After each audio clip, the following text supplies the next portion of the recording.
Hello and welcome to Israel Goch. I'm Amy. This is Luke. Welcome to the Red Dragon.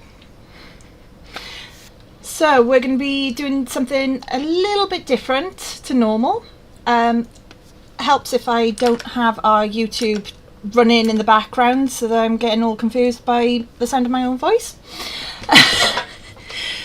So we don't have any intros or anything like that today to show you guys. We're going to be jumping straight into the main topic that we've got for this week, which is mental health. As you can see, we've got a banner going across the bottom of the screen for Samaritans, Shout and Childline for those that are following that are under the age of 19.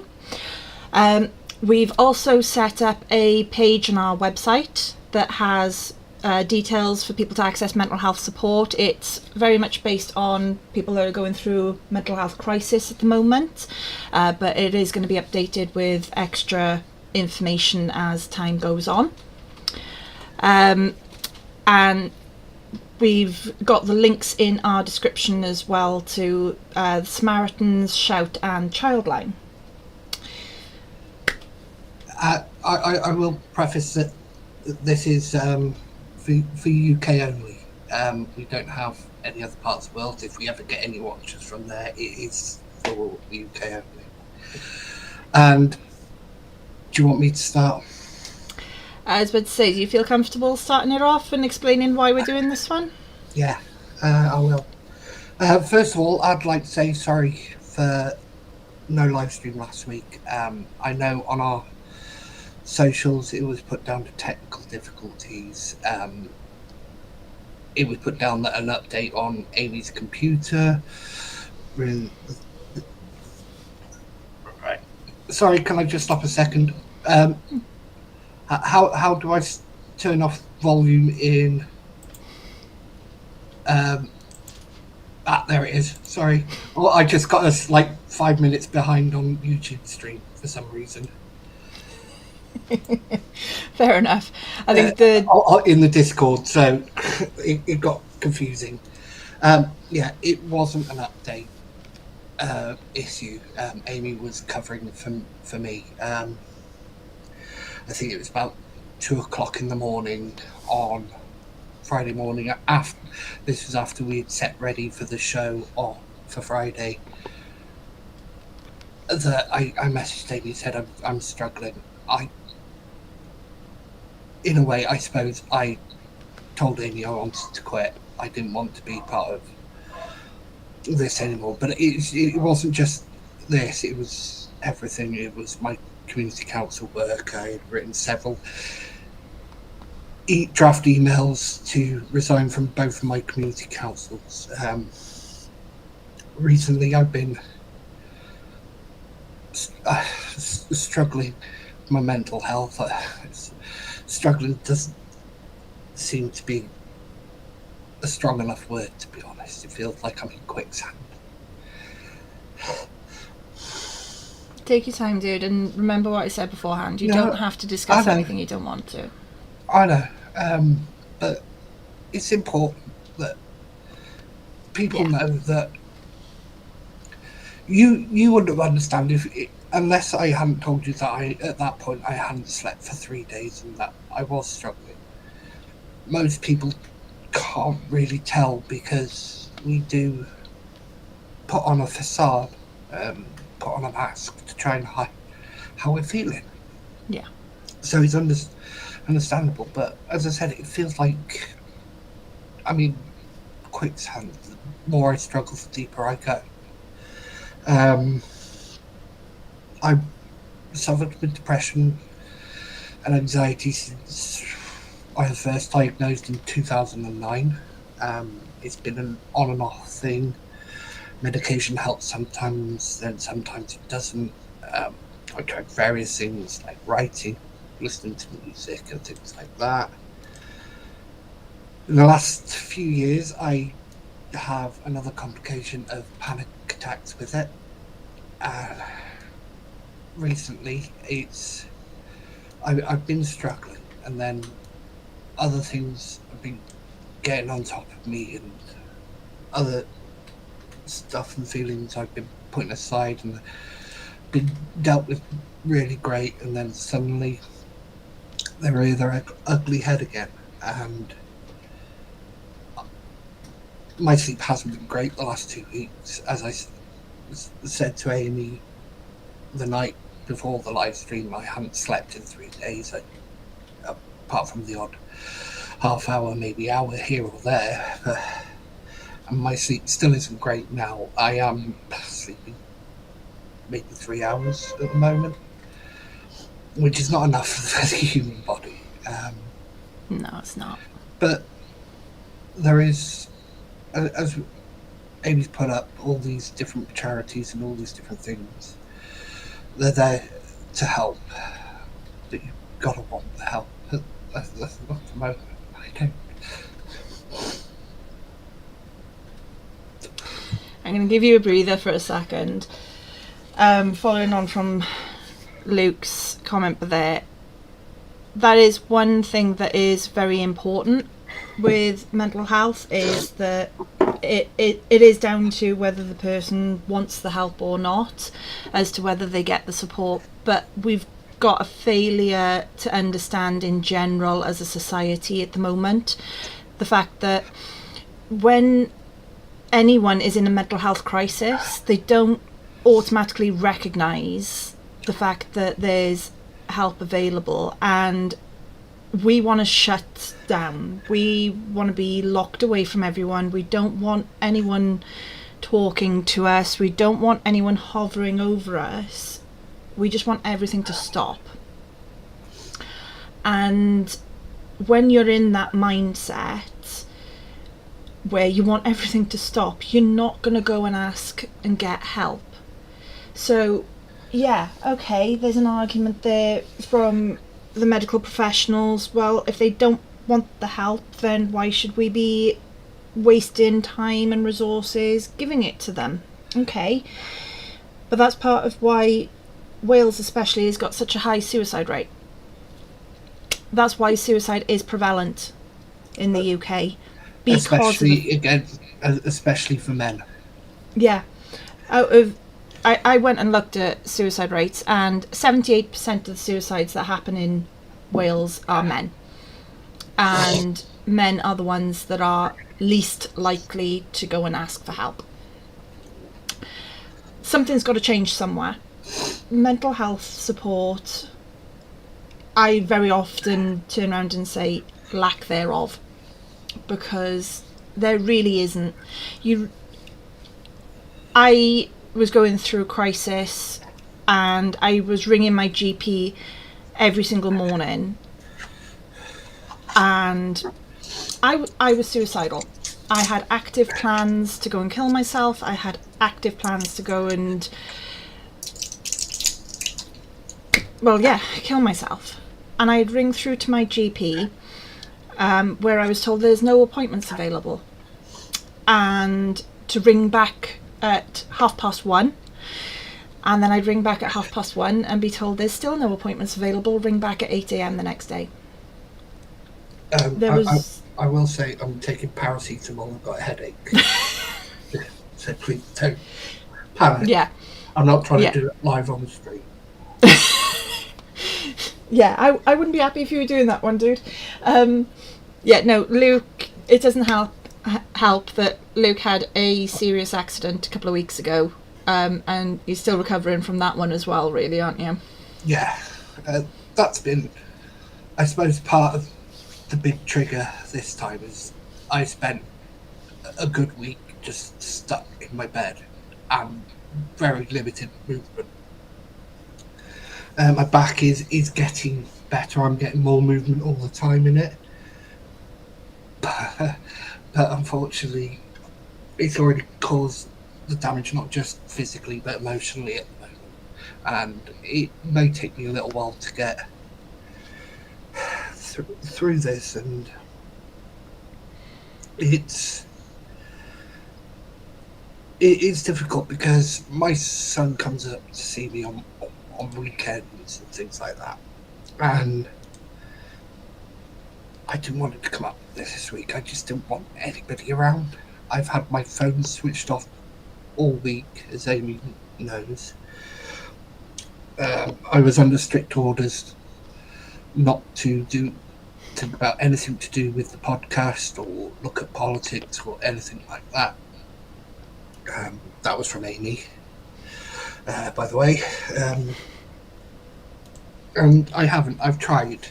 I have switched my phone on for like 10 minutes just to see if anybody, like Jacob, my son, or my ex-wife has messaged something about whether his drums was cancelled on Wednesday or not, or something else. But apart from that, I've tried to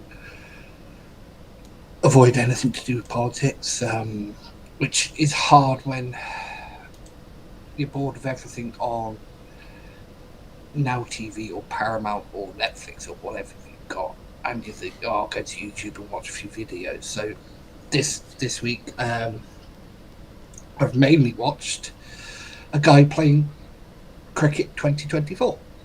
A gentleman from Australia called Twister 3, I think it is. Okay, it's not the most exciting thing, but it was a distraction, and it got me not thinking about what I wanted to do last early hours of Friday morning. I was in a bad way. At that point, I'd written several WhatsApp messages to Amy that I didn't send, saying, look, I can't do this anymore. I can't do Other I go. Should be better off finding somebody else anyway. I believe. I believe that anyway. That should be better off with somebody else. Somebody's got more personality. Somebody's not grumpy half the time or depressed the other half. Oh, come on! That's what makes you entertaining, my darling. Yeah, I know, but sometimes it feels like, I know this has only been going about a month now, maybe even slightly less than that. 4 weeks, yeah, so it's about a month. I think it could be successful. Amy's got personality to make it successful, and I think she needs a personality to bounce off like that, rather than a grumpy old sod who is disenchanted with the world, fed up with everything, just wants to go on a massive rant, but knows he'll piss off everybody, including Amy. Hey, you managed to do that one, and we need to get you a medal, dude. I've had people purposely trying to offend me over the last couple of days, and no one's managed to yet. We're not monetized yet, are we, on YouTube? No, we're not monetized anyway yet. Good. I'm going to have a cigarette because I can't demonetize us yet. So. The vape's not doing it at the moment. The vape just isn't doing it, so I can smoke on screen without being demonetized. To be clear, we're not endorsing smoking. It is a bad habit. No one should ever take it up. If you're already a smoker, there's plenty of help and advice through NHS, GPs, and quit smoking things. Yeah, to be 100% honest, this is going to be a tough stream, and when it comes to the edit, I'll put a trigger warning up for people. It's at the end of the day, it's a personal choice. I've been smoking since I was 19. I'm 46 now, so going on towards 30 years. When did I start smoking? I started smoking at age 14. Well, on and off. Because you were bad. I waited till I was legal, and then went on a rugby tour and started smoking there. Funny enough, I started smoking to help cope with anxiety. That's literally how I got into it. I can't remember exactly what it was, but something had happened at 14 and I was getting really anxious, and a classmate turned around and went, well, I smoke and it helps me control panic attacks and things. All right, Amy, you're not getting panic attacks, but you are getting anxious. You know, why don't you try one? And at first, I stupidly was like, oh, well, I can have a cigarette on a Monday when I'm feeling really stressed and then not smoke again for 2 weeks. Therefore, there's no way I can get addicted to it. And I was really quite cocky. And then when I was 16, I basically started smoking more or less all the time. And I just realised that my grandparents are probably going to end up watching this, and I've managed to convince them for years that I just went straight onto the vape. Sorry, Nan. Sorry, Bamps. To Lang Lang saying, praying for you, Luke. Genuinely hope things improve for you. It might not seem like it, but recovery is possible. I'm living proof of it. XOXO. Yeah, it's.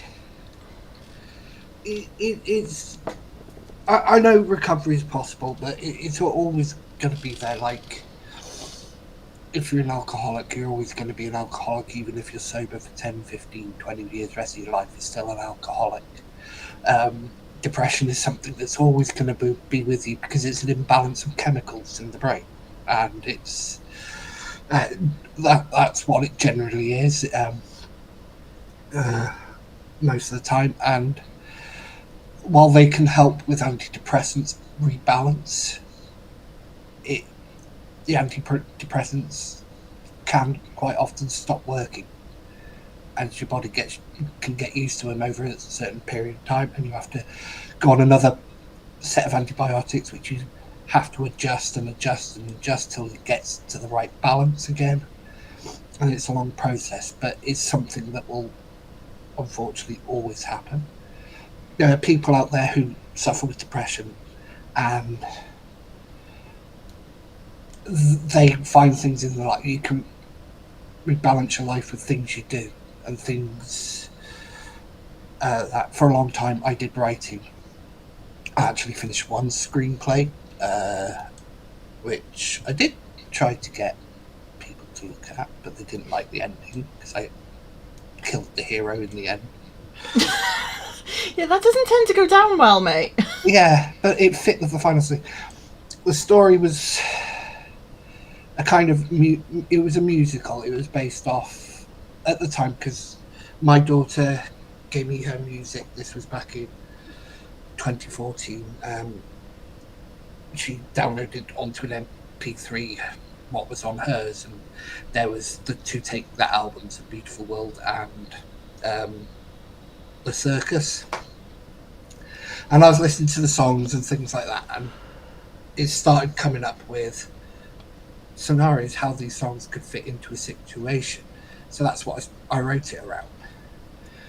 And the last song is I'd Wait for Life in the musical, and it fits with the protagonist actually dying. But I sent it off, oh no, you need to rewrite this because people don't like the hero dying in the end, or the good guy dying in the end. I thought, well, that doesn't fit with me. It's not what I want. But yeah, I started 6 other stories, actual other stories, never finished one of them, mine, but that's a problem. But it was cathartic at the time, and then it stopped working, and I had to go back on medication again. At the time, I was looking after my father. I was a full-time carer for him, 24/7, and I had one weekend off a year, which doesn't sound a lot, but it was what I needed. At least was a weekend away from my father.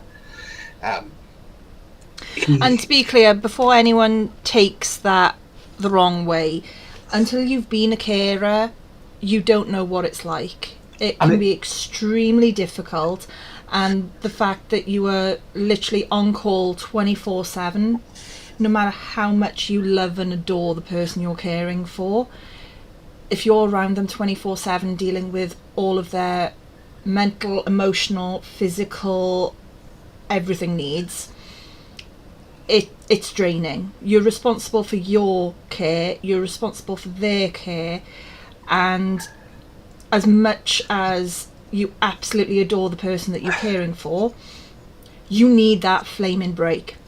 Yeah, well, just look at it. You go to work every day, say 9 to 5, you still get 28 days a year off. if you're or typically now, most people tend to work things like 9/6 or 9/8 and stuff like that. Either way, you work in 40 plus hours a week in most cases. You still get a break, which is something that carers don't. You still get time of day that's yours. You still get a weekend, or if you work weekends, you get days off in the week that are yours to do whatever you want. As a carer, it's different, especially my dad. My dad was one of these that there was a point where he couldn't get out of bed himself. It was a case of washing him, dressing him, getting him up to go to the toilet in the middle of the night. So you were sleeping when he was sleeping, which was only 2 or 3 hours at a time. Yeah. I did that for 6 years. So getting that one weekend off, while everybody thinks, oh, it doesn't sound much, it was a big relief at the end of the day, having just a weekend where I didn't have to, even though I did wake up every 2 or 3 hours because my body was so used to it at that point that I didn't have to wake up. It's just my body was naturally doing it. And that's part of the problem with my sleeping now, that my body's still tuned to that. I'm tried so many times to be normal, I suppose, in a way, but my body doesn't really attune to that. I lost my father in 2018. That was another time when my depression came again, and I've got to say I was lucky. My son, who was at the time 10, just coming up to 10, refused to leave me for 2 weeks. And those 2 weeks were, I needed him there. He made sure I kept getting up. He made sure that I had to go to the shop to get him things. He made sure I had to cook for him or do something for him. My son was amazing with my dad. He'd sit there and listen to him for a long time. They'd just sit there and talk. He would say to my dad, "Grandad, can I get you a cup of tea? Grandad, can I get you a sandwich or a pie or pasty from the fridge?" And it takes even the smallest amount of pressure off me at that time. And the thing as well that I think is important for people to know and understand is, I'm not going to go into it just in case if you want to say that's up to you, but Jacob is one of those people that as soon as people know a certain thing about him will automatically go, oh, well, has no empathy and has no social skills. But he is absolutely, he's a beautiful kid. You and your ex have done a fantastic job with him because he is so loving and so caring. And we've got him listed in our thank yous at the end of every stream because he actually helped us with the stream as well. We wouldn't have had the name if it wasn't for him. Yes, exactly. Unfortunately, mentioned a name that bloody Game of Thrones had already bloody stolen. Well, no, to be fair, he didn't. To be fair. So, Jacob turned round and recommended The Dragon's Pit in Welsh, which when we went to double check, basically, spelling, make sure that there's no other podcasts that have got it and things, Dragon's Pit in Welsh, there's about 3 or 4 different ways you can say it. And no, I think we went to about 10, 15 different people in the end. Everybody came back with something different. And they're all proficient Welsh speakers. They're fluent Welsh speakers, and every single one of them either came back with, I have no idea, or it's this, or I think it's this, and everyone came back with something different. So then we went, let's do Dragon's Pit in English. At which point we found out that that's a Game of Thrones podcast. So then we went, Iddrai Goch. But yeah, Jacob is is Jake, absolutely Jake, wonderful and so caring and loving and supportive. It's amazing that, considering he's just turned 16, we wished him happy birthday on our last proper weekly podcast stream, yeah. and he is an absolute credit to you and your ex, to be fair. Amy loves him. Amy thinks he's hilarious. I've thought he's hilarious ever since he accidentally insulted me, big air quotes, because he didn't insult me. I thought it was brilliant. At a party, he said something that majority of people would find extremely offensive, and I just burst into laughter and thought he was wonderful. Jacob is autistic. He has ASD, but a part of his autism is emotional. He seems to understand how people are feeling, which is a great credit to him. All his teachers loved him. When he was in primary school, he went in and gave his teacher a hug every day. He has and he's one of the most sarcastic people I've ever met as well. I think that's what I love most about him, is his sarcasm. Talking to Jacob, something happened last weekend. He did come out last weekend because it was his birthday. It was just after his birthday. His birthday weekend, I couldn't take him out because he had friends over for a kind of FIFA party. They played FIFA for three of his friends. Brilliant, which I love to see. It's great. He was so happy afterwards. But I promised him I'd take him to Toby Carvery this weekend, and I lived up to that. I took him to Toby Carvery, one of his favourites. But he come up Friday and he goes, "Dad, if I give you £20, can you order me these new headphones, these kind of AirPod things?" I said, "Yeah, that's from Amazon." I said, "Yeah, that's no problem." So he gave me the £20, and I ordered them from Amazon. I paid an extra £5 for next day delivery, so he'd have them before he went home. And I said, "Well, what are you doing with your old ones?" He said, "Oh, you can have them." And I said, "Well, I won't just have them. I'll buy them off you." I said, "I paid £5 for the delivery, and I'll give you an extra £5 when I pay £10." He said, "Oh yeah, great." Saturday, I charged them at least 6 hours. They lasted a bloody hour. Didn't tell me they weren't working properly.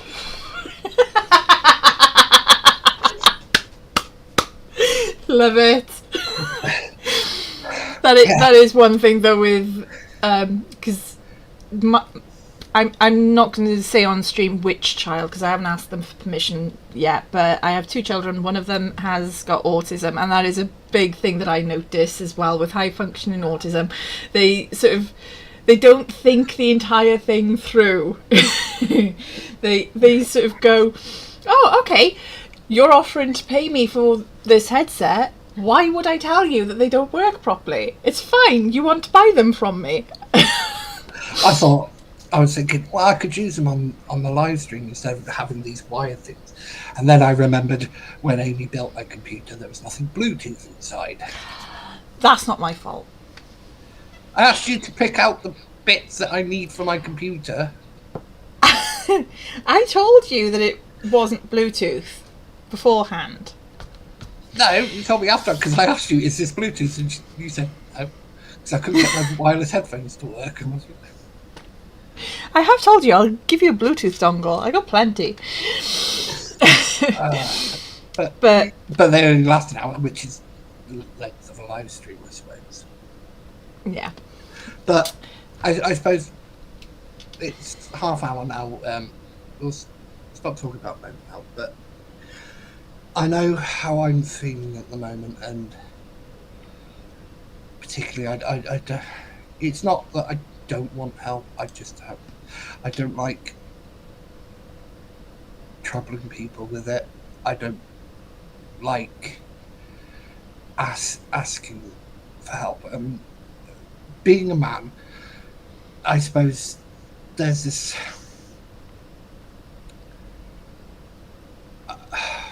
societal thing, and it's ingrained in us, and as men, and that we're supposed to sort our own problems. We're supposed to seem macho and in control and things like that. I know it's stupid. I know it's a thing, but so that's why the suicide rate of men, especially young men, in the UK is higher, because we generally try not to ask for help. We generally try to do it on our own. What's happened to our live stream on YouTube? Beg your pardon? You were there on YouTube. I could just see it in the corner slightly, and then suddenly you disappeared. Oh, it's gone back to the beginning for some reason. Oh, are you looking at the Discord YouTube? Is that you fiddling? Oh, yeah, don't worry about the Discord YouTube. It went wrong, and it's only you and me in there, so I didn't bother. Okay, I'll just keep an eye on it, and then suddenly you disappeared, and I thought, oh god, what? YouTube yeah. Yeah, no, it's fine. I'm monitoring it on the proper website. There is help out there, and when you're in the position, when you're going through a crisis, I suppose it's the best term for it. You know who your friends are, and Amy's been there for this week, even though she told me off last Friday and said, don't you dare look at anything about to do the podcast, just take a week off.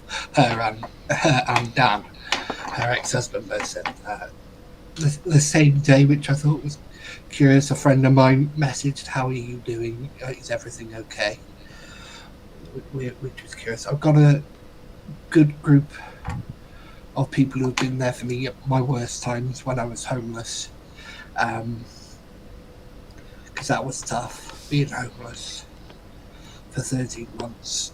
I had amazing friends who put me up on the sofas at certain points, let me look after their house while they were away on holiday at certain points, and fought my corner in the council when they didn't have to.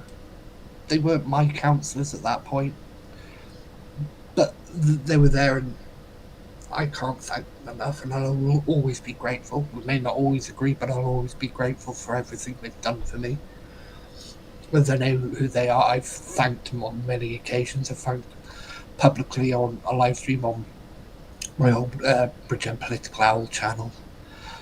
And everybody knows I'm not the biggest fan of Labour, but even one of the Labour councillors fought for us at one point. He was the person in charge of the department, and I gave his credit where it was due. I also criticised him where it was due in terms of my situation. But that's what you should know with me. If I will criticise you when you've done wrong, and I'll criticise you when you've done good. It doesn't matter whether you're a friend or somebody I don't like. And to be fair, the pair of us surround ourselves with people that can take that criticism and understand it's not personal, it's not even a political game. It's a case of, if you've done something wrong, I'm going to call you on it, and if you can't cope with it, then you're not someone I want to associate with. And the people we surround ourselves with are happy to go, yeah, okay, I'll take that. I can see it from your point of view. I may not agree, but I see your point of view, and things like that. Anyway, shall we move on? Yeah, so there is help out there, everyone. If you can, especially men, don't be afraid to ask if you desperately want that help. People will understand. I know mental health has a big stigma to it, but 1 in 4 people in the UK have a mental health issue. And we will, at some point later in the year, when we get more viewers, we will do a charity live stream for a mental health charity.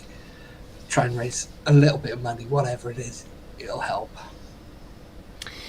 Yeah, so before we moved on, I want to say the main reason why we've done this at the beginning, as you can see, is very difficult for Luke. In general, it's very difficult for anyone, especially going through the crisis at the time, to be asking for help, let alone admitting that they're going through a crisis.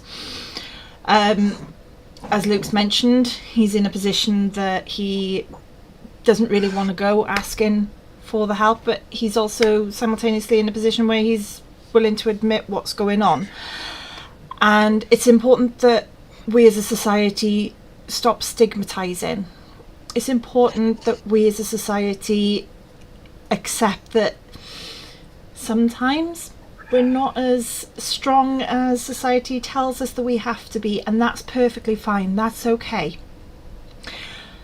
Sometimes we go through horrific situations. Sometimes we just go through difficult situations. What's most important is the fact that we keep fighting. And that's one thing that I'm extremely proud of Luke for this week, is he's kept fighting. He's shown up tonight. He's been extremely open and honest with everybody. I will say the biggest challenge is that you just want to stop it all because you're in a lot of pain. I mean, it's pain. And then, especially if you've got loved ones and family, and especially children, you feel guilty that you're thinking about wanting to stop it. So it's just a vicious cycle then, that you feel guilty for being in pain and just want to stop the pain. And then you feel guilty because you know you're going to hurt people. So you don't know what to do. No, exactly. I totally agree with you. Having been there myself, I 100% agree with you. That guilt is the hardest one of all to deal with on all of it. Yeah, because it just causes a vicious cycle then. Yeah. Because you're stuck in a loop and you can't stop thinking. And that doesn't help with sleep because you're lying there thinking of... I will say, I'm crazy. I've done this since I was a child to quiet my mind because my mind's always been busy. I create scenarios in my head. And I know it's stupid. I create scenarios where there's nothing to do with my real life. It's nothing to do like that. I'm a big fan of Star Trek. I create a universe where I'm in the Star Trek universe.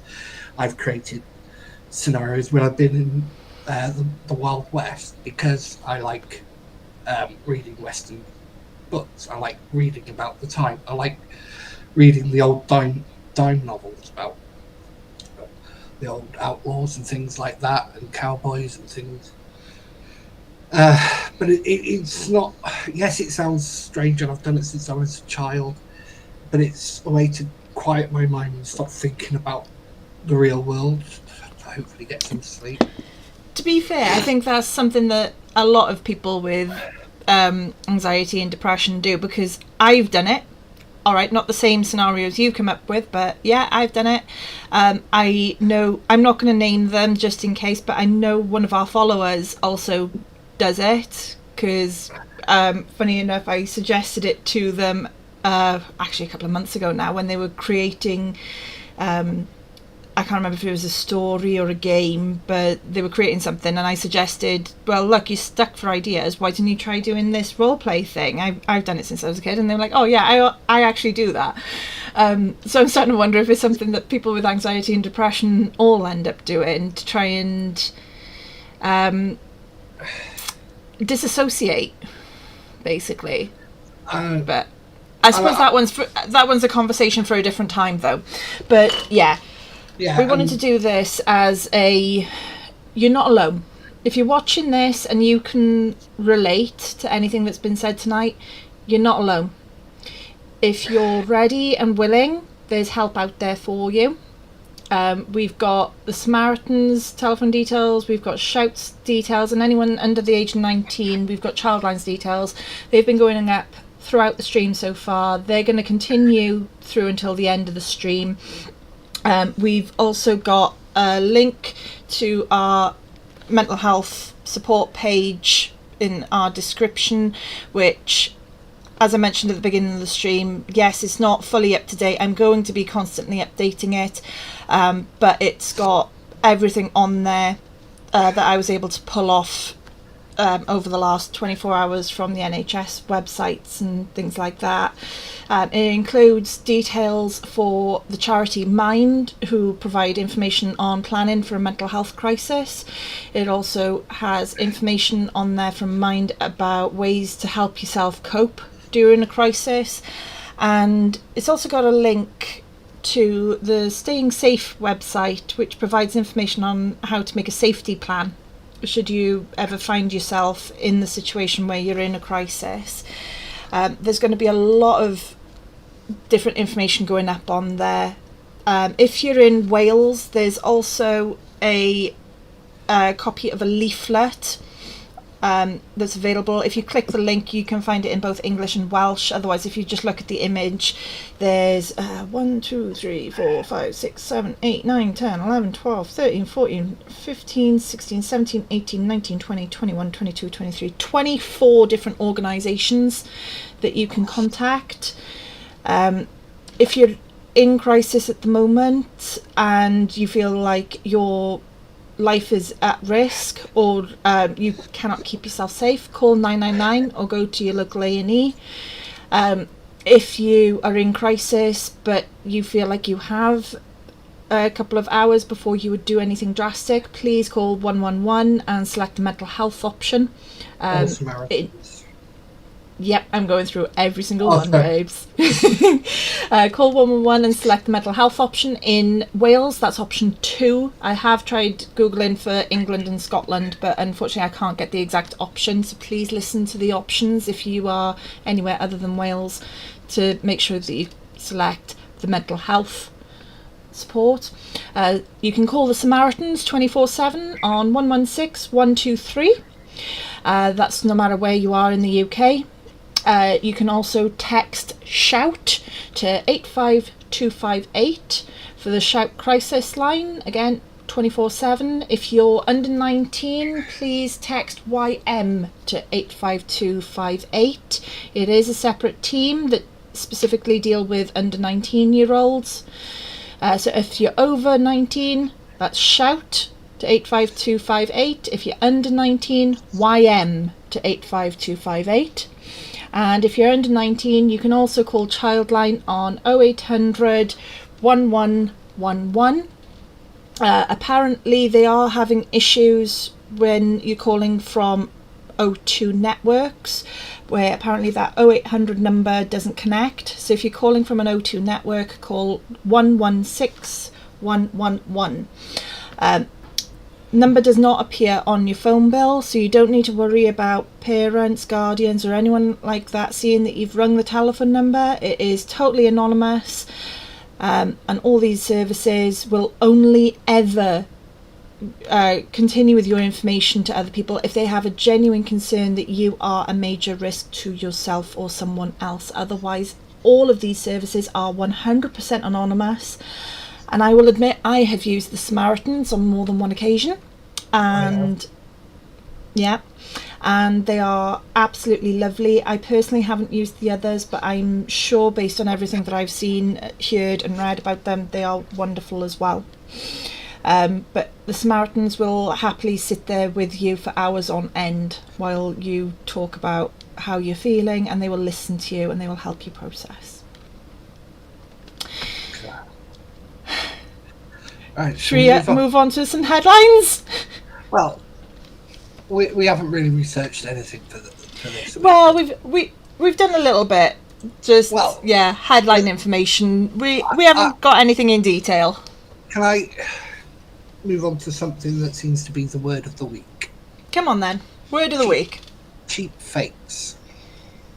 Deep fakes. No, cheap fakes. Oh, okay. I haven't heard cheap fakes. I've heard deep fakes, but come on then, this will be interesting. It's coming from America now, and I've got to say it's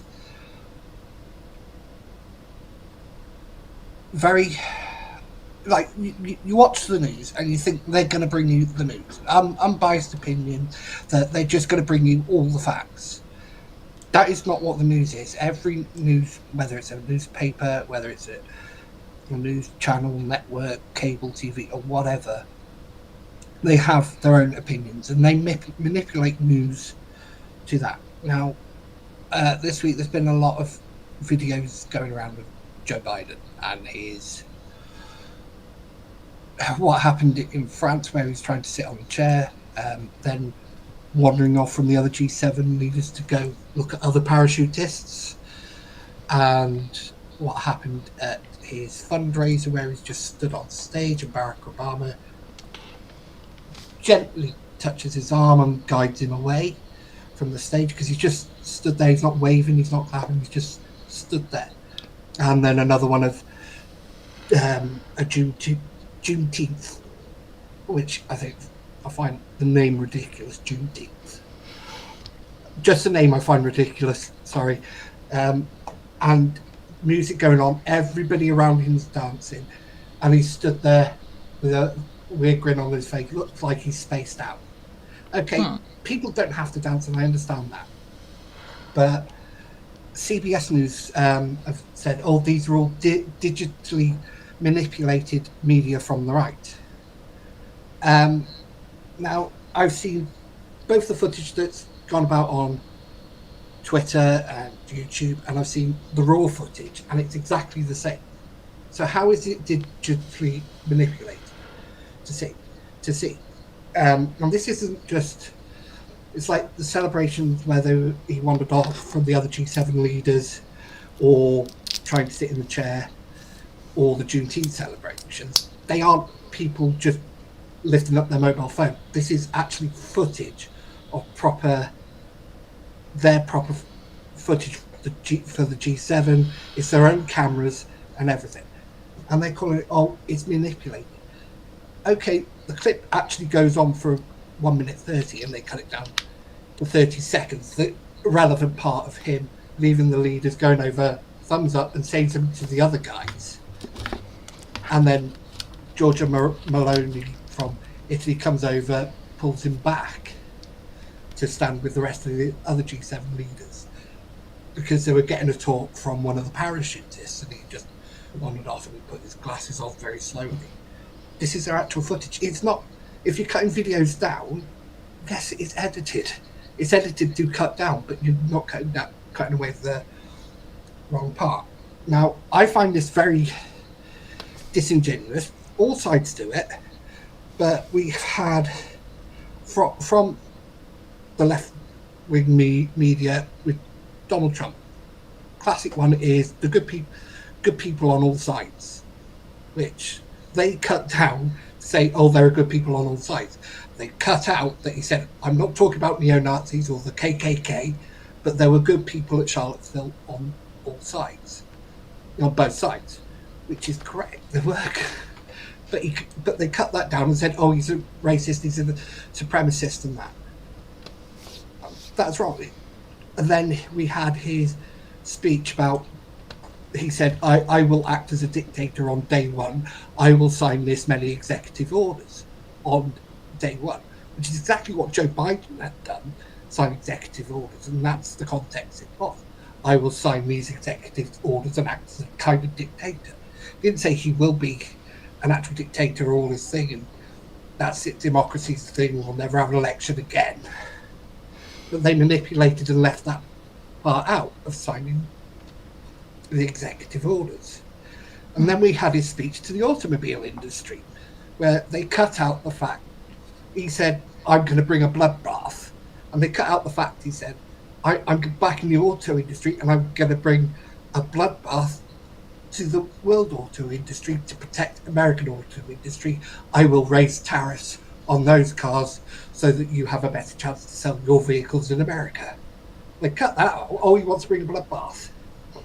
So yeah, when they come back and then say, oh, this is cheap fakes, and they use the term cheap fakes deliberately to link it to deep fakes. So you think that it's AI, that it's manipulated, when it's not, and they've been doing it for a long time. Green Jean-Pierre, the White House press secretary, said it was disinformation and all of this has been fact-checked. They used the fact-check from CBS that showed what they put, digitally edited video, CBS fact-checked. And when you put the raw footage underneath, it's the exact same video. The only difference is one is a clearer image and the other one is slightly, I wouldn't say 4K, it's gone probably down to 1080p. And that could be the file transfer that's done that, but it's not digitally edited. And that's apparently a fact check. No, it's not a fact check. It's completely false. And the big thing to take away from it is, in general anyway, when you're watching videos these days, we saw it recently with Sunak when he made his massive blunder trying to relate to poor people by saying that he didn't have Sky TV growing up, and now we've got videos galore that he's apparently gone in saying about how he couldn't watch WWE and he couldn't watch this and he couldn't watch that, and he didn't understand Friends references, and you know, how it was on Channel 4. But the point is, though, the fact that, you know, these days, just because there's a video of it doesn't necessarily mean that it's true and accurate, unless it is a live broadcast. Like right now, it'd be extremely impressive for me to be able to edit anything, especially if you know our tech history, edit anything to manipulate what Luke's saying, or vice versa, Luke manipulating what I'm saying. Unless it's live, just because you're watching a video doesn't mean that that's exactly what happened. Deep fakes, video editing, it can be extremely good. This is why when we put up clips and things, I purposely put a burn transition so that people can see, oh, she's cut this, so that it's clearer, sort of thing. I won't allow it to just transfer into the next clip. If we got into a situation where we were putting a massive interview up and I had to cut it, I'd also be putting a disclaimer on there. That's us. That's how we like to run things. Other people, not so much. Sometimes they'll put very clear disclaimers on there, sometimes they won't. That all being said, just because someone's edited it doesn't immediately mean that something's being taken out of context. Sometimes they can edit it and keep the full context, at which point, you know, you've got to do your own research. Don't trust what you see, don't trust what you find, and have a look into things. Not everything's as it seems, especially if it's coming from mainstream media these days. A lot of mainstream media has got biases, has got allegiances that they don't automatically make clear to other people. I mean, Fox News was a fantastic one at one point. I mean, they would do one show that would basically slag off Donald Trump, and then the very next show they've got Donald Trump as a guest while he's president in the White House, and it's basically the Donald Trump show. You know, so people would watch Fox News and get very confused. Yeah, you know? But I suppose that shows that a channel is slightly balanced rather than biased, because they're slagging him off in one breath and then bringing him on to talk in another breath. Yeah, but when they were bringing him on to talk, they were blowing smoke up his backside. They were falling all over him. But just the left-wing leaders, I think they were the ones who really started with the cropping and cutting back from 20. I will say it's not a left wing, right wing. This is everyone does it. Everyone's just as bad as each other. Some people are better at making it clear. Some people are worse at making it clear. But I'm sorry, if you're in the media, there is no way you don't do some form of video editing that has caused confusion at one point or another. Yeah, but to say, because Karine Jean-Pierre stood up at the White House podium and said, this is a right-wing thing. They're the ones who do it. They push misinformation and disinformation. When both sides push a hell of a lot of misinformation and disinformation, and I hate those terms. It's like the editor of BBC for disinformation lied on her bloody CV. For Christ's sake. Yes, that's quite and she famous. kept her job. That is quite famous. One thing I do want to do, though, I want to make sure that we cover before the end of the show, and we're coming towards the end by year now. The way that the polls have gone in our general election for the UK coming up now, there has been massive changes and massive swings in the last 2 weeks. It's all over the place, but as of 21st of June, so right now, the latest predictions are Labour are going to get 457 seats, Conservatives 76 seats, and the most shocking of all, Liberal Democrats 66 seats, 10 short of the Conservatives. Now, that's going to be very, very interesting, because if that turns out even remotely close to accurate, which, let's be honest, last couple of polls on general elections have been absolutely shockingly inaccurate. Since going back to Brexit, that was the one that started it all, where everybody saw how wrong they were. Yeah, exactly. Up until Brexit, they were in a reasonable ballpark, and then Brexit happened and they've gone out the window. But bearing that in mind, if this is anywhere close to accurate, we might actually see the recovery of the Liberal Democrats for the first time since 2008. 15. Well, no, 2008, because 2008 they were able to make the coalition with the Conservatives. 2010. Was it? I thought it was 2008. 2010. Okay, right, 2010. My mistake, sorry. So they did the coalition. Lied on university fees and then lost a hell of a lot of seats in 2015. To be clear, we're not accusing them of lying, but they did get into a coalition with the leading party and changed their minds once they were in there. Yeah. Now, it could be a case of something happened and it was worth the trade-off in their opinion. It could be a case of, they never planned to do it. We don't know. We weren't in the room.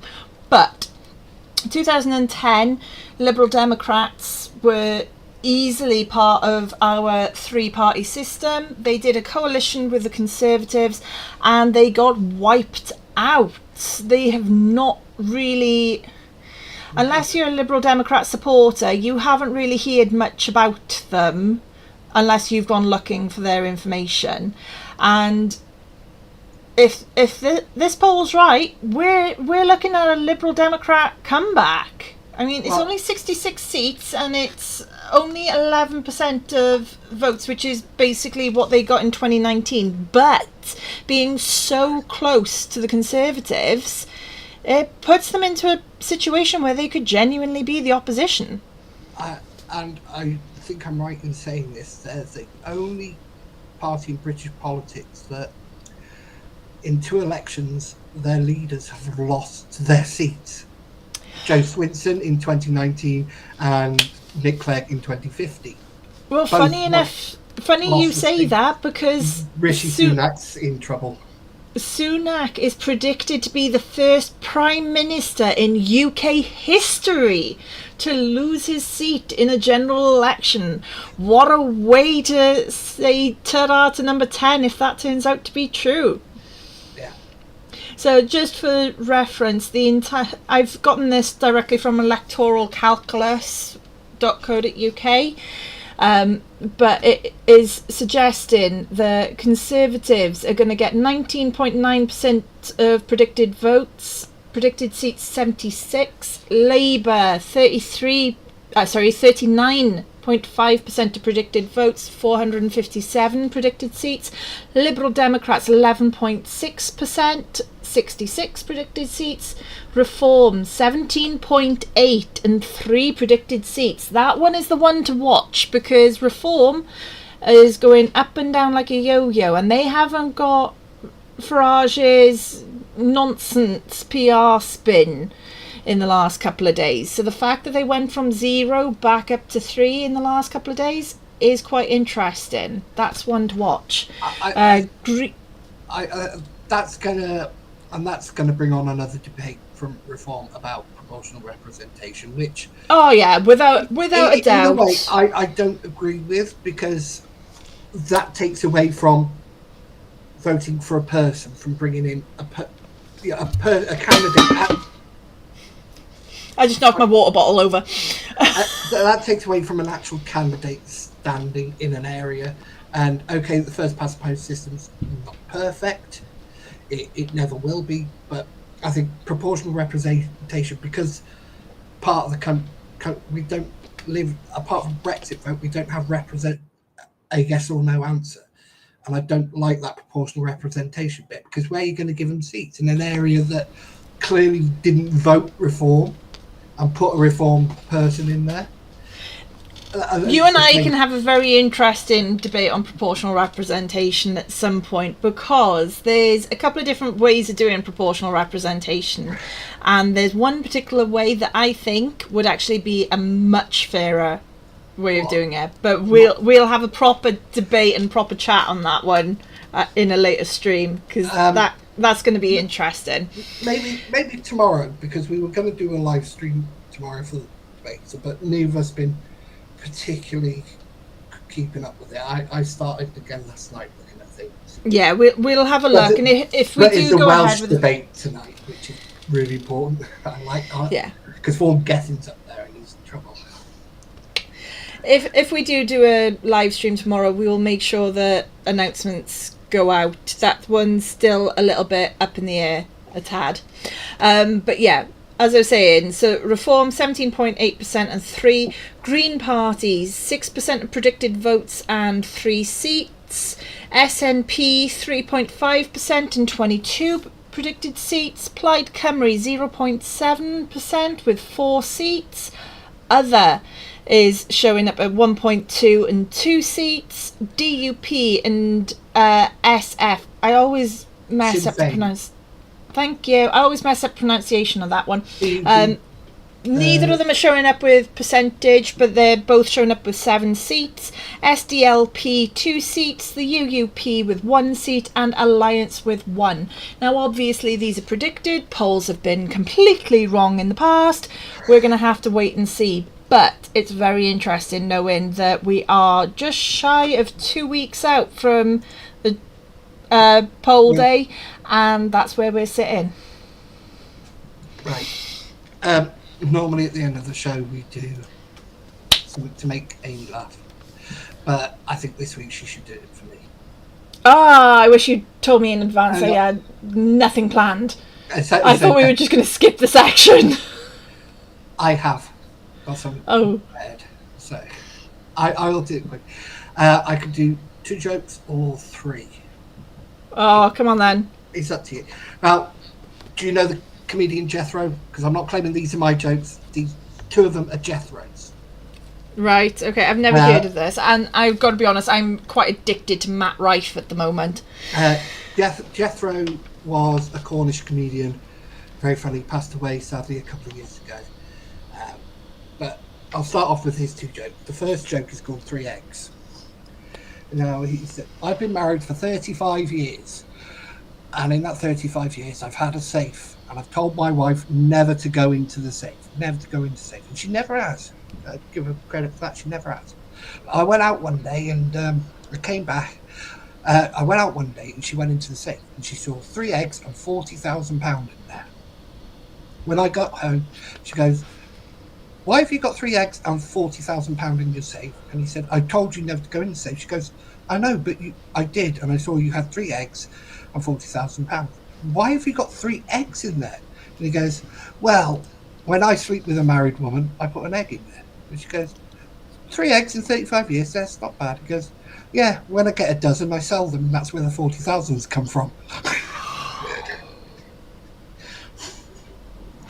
Oh. You've actually reminded me of a joke. I think I might actually get you on this one. Go on, I'll let you do your joke first. Okay, so 4 women play bridge every week. Okay, they're at one of the women's houses, and her husband walks in, and I go, hello dear, and he walks behind where they're all playing bridge and starts making himself a drink. So his wife gets up from the bridge table, walks over to him and brings down his zip and gives him a kiss on his little pecker. All the women are sitting there like, oh. She calmly and quietly pulls his zip back up and walks back to the bridge table. He walks out with his drink and all the women are like, I can't believe you just did that. Why did you do that? That was so inappropriate. We're all sitting here.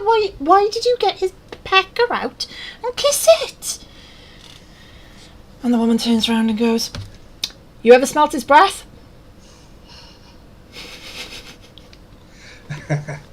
I heard that from a 96-year-old woman and I just burst into laughter. I thought it was absolutely wonderful. Well, it's better than hearing it from your 12, 13-year-old son.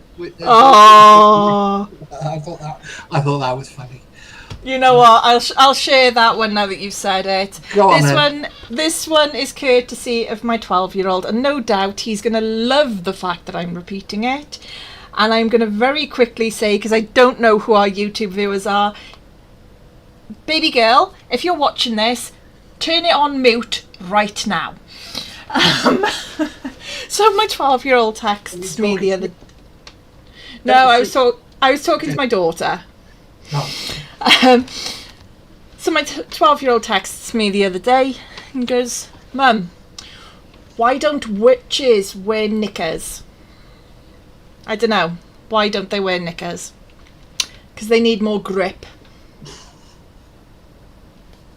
I think that's brilliant.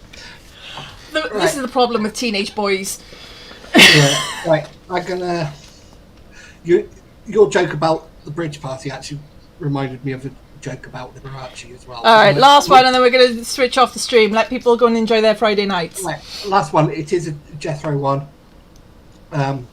A nun walked into the priest's office and she goes, Father, I've committed a sin. I'm so sorry. I couldn't help it. He goes, what have you done, child? She said, I touched a man's penis. He goes, well, we all have accidents walking in the street. We can't help but. She goes, no, I grabbed his penis. And he goes, oh, God, go wash your hand. Was it just the one hand? And she said, yes. And he goes, go wash your hand in the holy water and then pray to God for forgiveness. So she leaves the office and goes and washes her hand. A couple of minutes later, another nun walks in. He goes, Father, I've sinned. I'm so sorry. And she goes, I grabbed the man's penis with both my hands. And he goes, oh my God, I can't believe what's going on here. This is getting ridiculous. Go out there, wash both your hands and pray to God for forgiveness. Outside the office, another two nuns are waiting. And the nun who's behind taps the other nun on the shoulder and goes, can I go before you? She goes, yeah, why? She goes, I don't want to gargle with that water after you've washed your ass in it.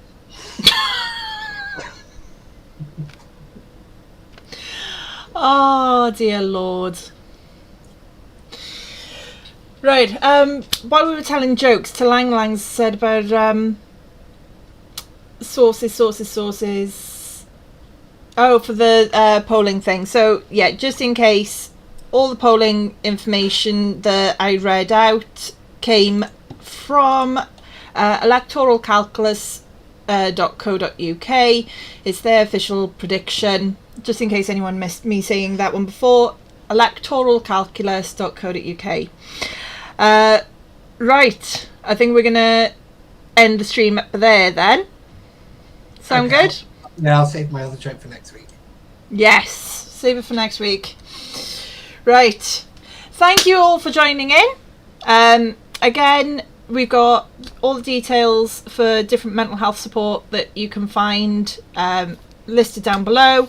We've also got it listed on our website. Our website will be updated with any extra information that anyone would want.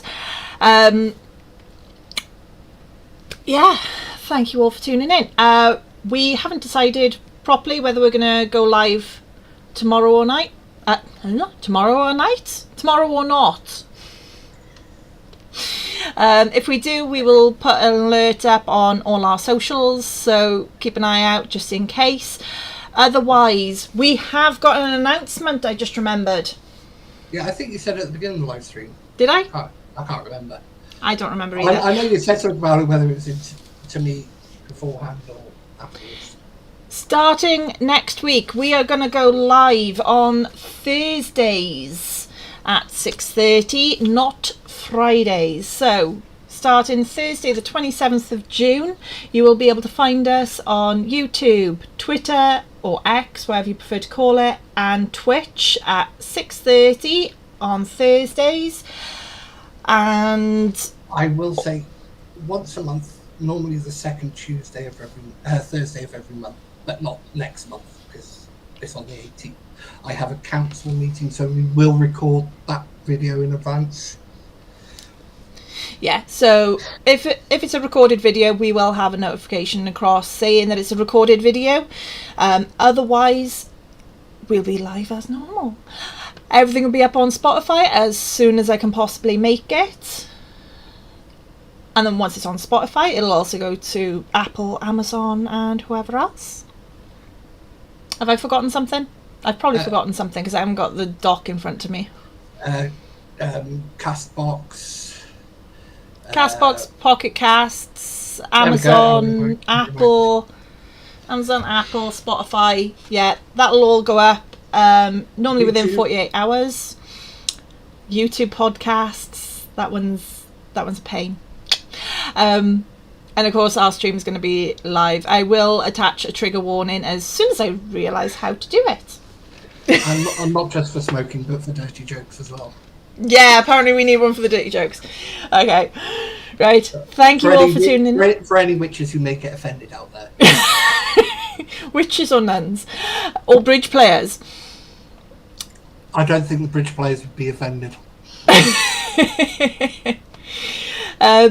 Thank you all for tuning in.